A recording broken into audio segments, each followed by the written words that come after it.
आपका मेंटोर ए के सिंह और आज फिर हम अपने सीटेट के संपूर्ण बाल विकास को देखेंगे। और संपूर्ण बाल विकास में क्या देख रहे हैं, हम देख रहे हैं बाल विकास की प्रैक्टिस।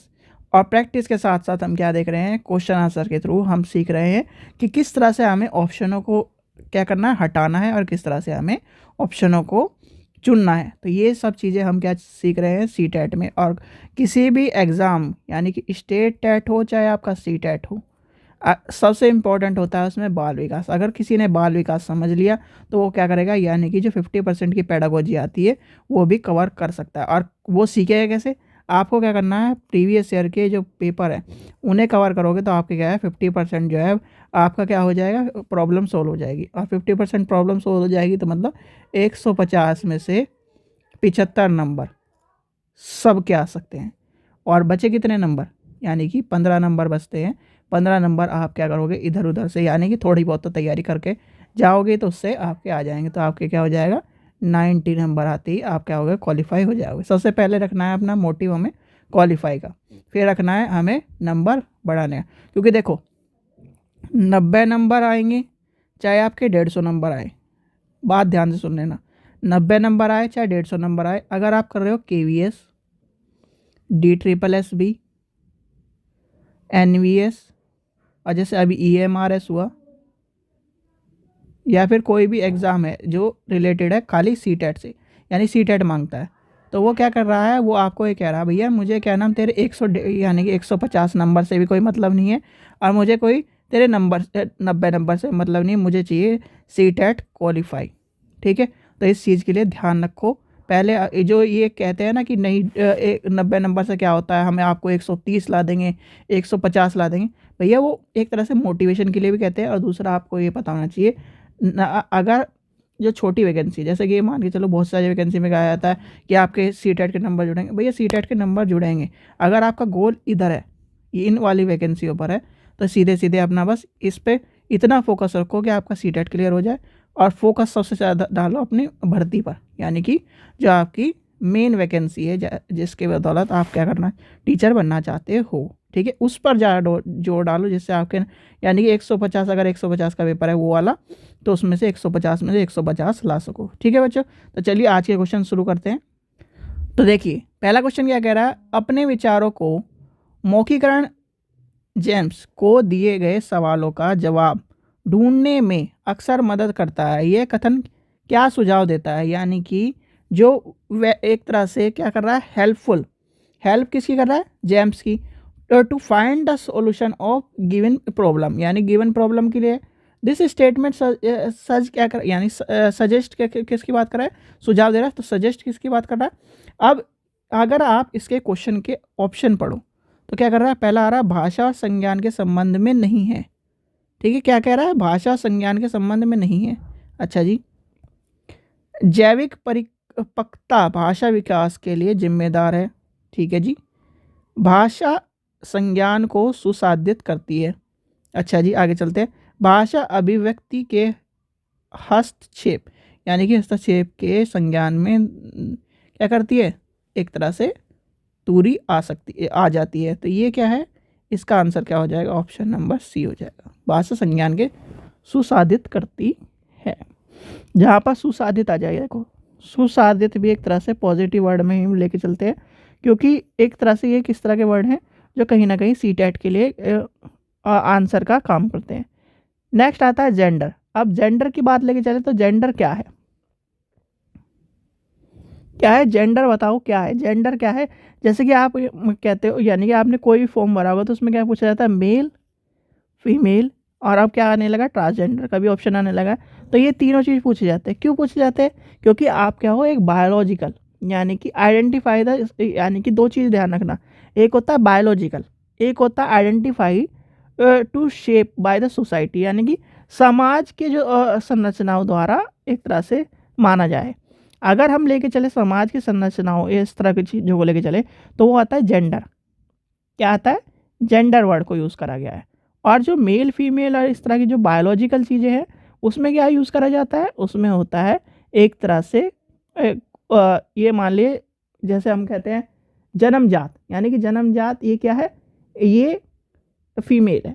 ये क्या है, मैन है, तो उसमें ये सब चीज़ें आ जाएंगी। तो पहला ऑप्शन क्या है आपका, एक ऐसी असीमितता जो सामाजिक संरचनाओं द्वारा आकृति पाता है, तो यानी कि सबसे पहला ही आपका ऑप्शन हो जाएगा, यानी कि गर्भ धारण के समय वाली बात नहीं होगी इसमें, पहला ही आपका आ जाएगा, in identify the shape by the society, एक तरह से आपका पहला ही आपका आंसर हो जाएगा। चलिए क्वेश्चन नंबर, हाँ सबसे बड़ी गलती क्या करते हैं इसमें, सबसे बड़ी गलती आप जो सीटेट वाले बच्चे हैं सबसे ज़्यादा क्या करते हैं इसमें, जन्म यानी जन्मजात जैविक, ये कर देते हैं बायोलॉजिकल क्वालिटीज़। ठीक है, ये नहीं होगा, इसका आंसर होगा ये सामाजिक संरचना। चलिए क्वेश्चन नंबर 13 देखते हैं, विभिन्न सामाजिक आर्थिक सांस्कृतिक पृष्ठभूमि के बच्चे से युक्त कक्षा में विभिन्न पाठ्यक्रम होने से सभी छात्रों के सीखने के अनुभव समृद्ध होते हैं, यह कथन क्या है, सही, यानी कि पहला क्या कह रहा है, सही है, यानी कि सही है। अब सही है के बारे में क्या कह रहा है, सही है, क्योंकि बच्चे अपने साथियों के कई कौशल सीखते हैं, बिल्कुल सही बात है। देखो इस चीज़ को आपको समझना पड़ेगा। ये क्लास है आपकी, ये आप टीचर हो, यहाँ मतलब ब्लैक बोर्ड है, ये टीचर हो, आपकी क्लास में 40 बच्चे हैं, 40 सभी अलग धर्म से आ रहे हैं, सभी अलग परिवार से आ रहे हैं, सभी अलग परिवेश से आ रहे हैं, सभी अमीर गरीब हर जगह से आ रहे हैं। तो कहीं ना कहीं आप ये मान के चलिए, यानी ए व्यक्ति बी व्यक्ति को अपने खाने के बारे में बताएगा जब वो उसके साथ बैठेगा, यानी दोनों एक साथ बैठे हैं, तो क्या करा, ए व्यक्ति ने खाना अपने लंच निकाला, तो बी व्यक्ति क्या है, उन्होंने अपना लंच निकाला, तो क्या है वो कहीं ना कहीं वो कहेगा कि वो जब खाना देखेंगे तो शेयरिंग करने की भावना भी आ जाएगी, और कहीं ना कहीं जब बात करेंगे तो उसकी लैंग्वेज भी अडॉप्ट करेगा, उसकी बातों को भी अडॉप्ट करेगा। तो कहीं ना कहीं जो क्या है, जो एक तरह से कौशल जो होता है जो आस पड़ोस से भी सीखा जाता है। जैसे आप क्या करते हो, जैसे कुछ बच्चे ऐसे होते हैं जैसे कि मान के चलिए दूसरे आस पड़ोस के जो वातावरण है, जो अपने दोस्तों के साथ जो लैंग्वेज है वो भी कहीं ना कहीं यूज़ हो जाता है।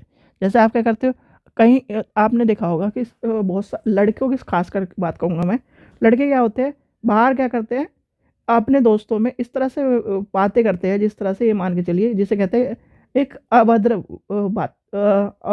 भाषा, जिसे हम गाली गलौज करके बात करते हैं। बहुत सभी लड़के ज़्यादातर इस तरह से बात करते हैं बाहर, और उनकी घर के एंट्री होती ही ऑटोमेटिकली कहीं ना कहीं उनका परिवेश बदल जाता है। तो क्या होता है, जो संगत यानी कि फ्रेंड सर्कल में जो चीज़ें सीखते हैं वो अलग होती है। तो इसलिए सबसे पहला ही आपका आंसर हो जाएगा, और पढ़ने की ज़रूरत ही नहीं है, तो इसका आंसर हो जाएगा पहला ही।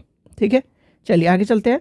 क्वेश्चन नंबर 14 देखते हैं, अधिगम के लिए मूल्यांकन किस प्रकार का होना चाहिए। भाई अधिगम के लिए मूल्यांकन जो होता है, आपको मैंने कितनी बार बताया था, तो अधिगम जब होता है, अधिगम जब हम करते हैं, अधिगम के लिए मूल्यांकन क्या होना चाहिए, यानी असेसमेंट फॉर लर्निंग। देख लीजिए एक चीज़ मैं बता रहा हूँ,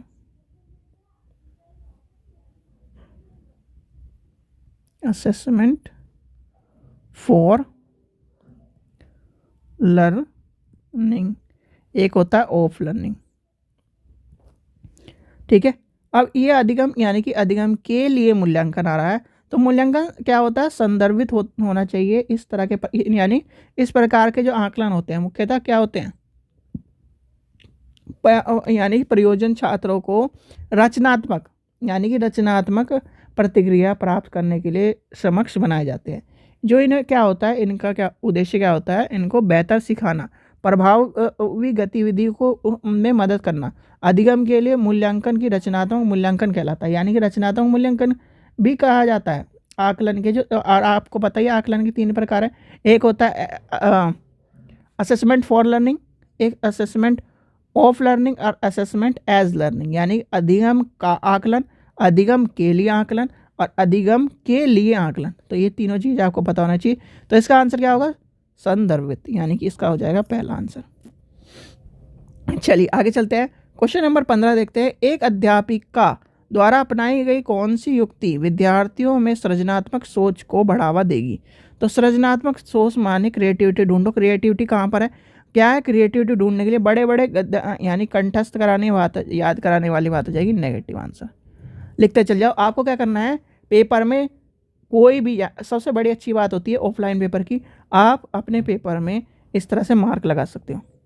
पर ज़्यादा नहीं, क्योंकि लिमिट में आप क्या कर सकते हो, क्वेश्चन पेपर पे मार्क ज़्यादा नहीं यूज़ कर सकते, नहीं तो आपका क्या है, पेपर कैंसिल हो जाएगा, चीटिंग केस में आप पकड़े जाओगे, ध्यान रखना।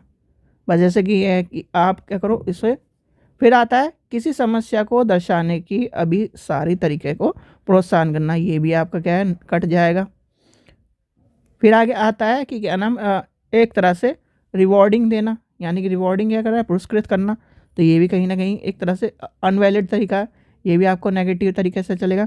ऐसी समस्या प्रस्तुत करना जिसके लिए नवचारी समाधान खोजने के लिए प्रोत्साहन करें, यानी कि मैं आपको कहूँ कि ये प्रॉब्लम है, ये क्या है, प्रॉब्लम है, आप इसे सॉल्व करो, तो क्या करोगे आप इसे और आपके पास 10 मिनट है, तो आप क्या करोगे, इसे कहीं ना कहीं सॉल्व करते चल जाओगे, सॉल्व करते चल जाओगे। अब जब सॉल्व करोगे, पहला क्या नाम, जैसे मान लीजिए आप क्यूब सॉल्व कर रहे हो, ये आपका क्यूब है, यानी कि 9 है, आपने 1 बनाया, 2 बनाया, 3 बनाया, 4 बनाया, 4 5 6 7 8 तक बना दिया, एक नहीं हो रहा आपके, तो आपने 8 चीज़ तो सीखी, तो 8 चीज़ सीखी, तो हमें क्या करना चाहिए, हमें क्या करना चाहिए, उसके विद्यार्थियों की सृजनात्मकता की बात आती है, तो हमारा आ जाएगा ऑप्शन नंबर डी। चलिए आगे चलते हैं, क्वेश्चन नंबर 16 देखते हैं। वंचित वर्ग से संबंधित विद्यार्थियों के सफल समावेशन हेतु निम्न में से क्या जरूरी है, तो क्या जरूरी है भाई, जरूरी क्या है, पाठ्यक्रम, शिक्षा यानी परीक्षा केंद्र शिक्षा शास्त्र, बिल्कुल गलत है, ये दोनों गलत हो जाएंगे। उचित समायोजन, भैया समायोजन जो होता है वो सबसे अच्छा होता है, यानी कि उचित हो जाए, आपको एक तरह से मुख्य हो जाए, पर जो समायोजन होता है वो आगे जाके आपके क्या है, कहीं ना कहीं विद्यार्थियों के लिए और कहीं ना कहीं आपके क्लासरूम के लिए सबसे इम्पोर्टेंट होता है, तो इसका आंसर हो जाएगा, यही हो जाएगा। क्वेश्चन नंबर 17 देखते हैं। निम्न में से किस सिद्धांत पर समावेशन की विचारधारा आधारित होती है। समावेशन में मैंने आपको बताया था कि जब समावेशन की बात आई, यानी प्रिंसिपल ऑफ किसकी बात हो रही, फिलोसफिकल किसकी बात हो रही है, समावेशन, और समावेशन में क्या होता है, समानता, यानी कि मिक्स एजुकेशन की बात कर रहे हैं, समानता, तो यहाँ पे हो जाएगी, सॉरी समानता बोला, समता, ठीक है, इक्वेलिटी, इक्वेटी,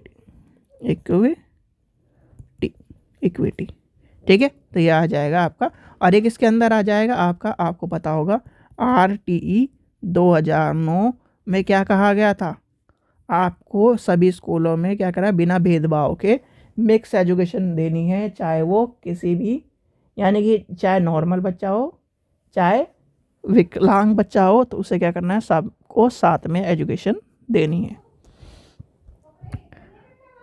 चलो क्वेश्चन नंबर 18 देखते हैं। अवधान न्यूनतम अंतःक्रियाशीलता विकार से जूझते विद्यार्थियों में निम्न में से कौन से अभिलक्षण अक्सर पाए जाते हैं। अब किसकी बात कर रहा है वो, हाइपर, यानी कि आपको मैंने एक चीज़ बताई थी, चलो उसकी फुल फॉर्म भी लिख देता हूँ,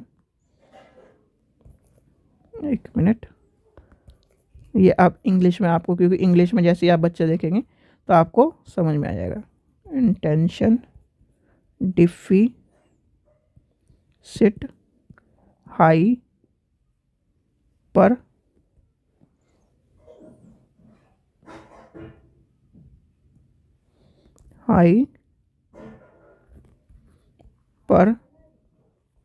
एक्टिविटी डिसऑर्डर, ठीक है, तो ये कौन सी बीमारी होती है, आपको पता होना चाहिए। इसमें सबसे पहला जाएगा, यानी उच्च स्तरीय तारों संबंधी, यानी कि पहला तो कट जाएगा, बहुत सोचते हुए नहीं, लंबे निर्देश को सुनते समय धैर्य बनाना नहीं, ये भी कट जाएगा। अनुकूलन होना, यानी कि इसका हो जाएगा अनुकूलन होना, ठीक है, तो ये हो जाएगा आपका इसका आंसर। नेक्स्ट देखते हैं, और इस तरह क्वेश्चन आजकल पूछे जा रहे हैं, तो आपको पता होना चाहिए, तो इस चीज़ का ध्यान रखना। चलिए आगे चलते हैं, क्वेश्चन नंबर 19 देखते हैं। चलिए क्वेश्चन नंबर 19 देखते हैं। सृजनात्मक विद्यार्थी के बारे में उनमें से क्या सही है, सही पूछा है, और सर किसकी बात कर रहा है, फिर किसकी बात कर रहा है, हमारे क्रिएटिव बच्चे की। क्रिएटिव बच्चा क्या होगा, आपको पता होना चाहिए, क्रिएटिव बच्चा क्या होता है, एक तरह से वह अपने सहपाठियों के मुकाबले सृजनात्मकता में एक तरह से विकास में क्या होगा, सही पूछा है। वह कार्य यानी कार्यों को समझने के लिए काफ़ी समय लेता है, नहीं जी। वह नवीन और मूल्य विचारों को समझते हैं, अच्छा जी। वह अपने सहपाठियों के मुकाबले संज्ञानात्मक विकास में पिछड़े होते हैं, अच्छा जी। उनके विषय वस्तु को समझने में काफ़ी मेहनत लगती है, ये भी गलत हो जाएगा। वो क्या कर रहा है, यानी कि उसका आंसर हो जाएगा, ये भी गलत हो जाएगा क्योंकि भाई उसने क्या कह दिया कि वो पिछड़ जाते हैं, तो ये गलत हो गया, ये गलत हो गया, बचा है कौन सा, ये आ जाएगा इसका आंसर क्या है, नवीन और मूल्य विचारों को समझते हैं। चलिए आज का लास्ट क्वेश्चन देखते हैं। लास्ट क्वेश्चन क्या कहता है, यानी कि स्वावलीनता कई प्रकार के क्षेत्रों में चुनौती पैदा करती है, फिर भी वह स्वावलीनता से जूझते विद्यार्थियों में निम्न में से कौन सा सामर्थ्य होता है जिसका अध्यापक यानी सदुपयोग कर सकता है। तो सदुपयोग करने वाली बात आएगी तो हम क्या लेके चलेंगे, यानी कि स्वावलीनता कई प्रकार की होती है, आपको ये पता होना चाहिए भाई। उसके कई प्रकार के क्षेत्रों से एक तरह से चुनौती पैदा करती है। जैसे आपकी हो जाएगी स्वावलीनता से जूझ रहे विद्यार्थी एक तरह से मान के चलिए तथ्यात्मक जानकारी का प्रतिनिधित्व करने में समर्थ होते हैं, ठीक है। फिर आता है उसके बाद क्या आ जाता है, एक तरह से स्वावलीनता एक तरह से विकासात्मक दिव्यांगता है जो व्यक्तियों को क्या करती है, ये मान के चलिए उसे सामाजिक व्यवहार और उसके संपूर्ण यानी संपर्क को प्रभावित करती है। तो ये सब आ जाएगा। तो इस हिसाब से तो इसका आंसर क्या होगा आपका, यहाँ भी व्यापक तथ्यात्मक जानकारी को प्रतिनिधित्व करती है, यानी कि अभी जो मैंने बताया, तो इसमें आंसर यही हो जाएगा और कोई नहीं होगा, ठीक है। तो इसका आंसर हो जाएगा ये। चलिए ठीक है बच्चों, तो ये थे आपके क्वेश्चन जो आपके CTET में कहीं ना कहीं पूछे जाने हैं, ठीक है बच्चों। आशा करता हूँ आपको वीडियो पसंद आई तो लाइक करें, चैनल को सब्सक्राइब करें, वीडियो को ज़्यादा शेयर करें। Thank you.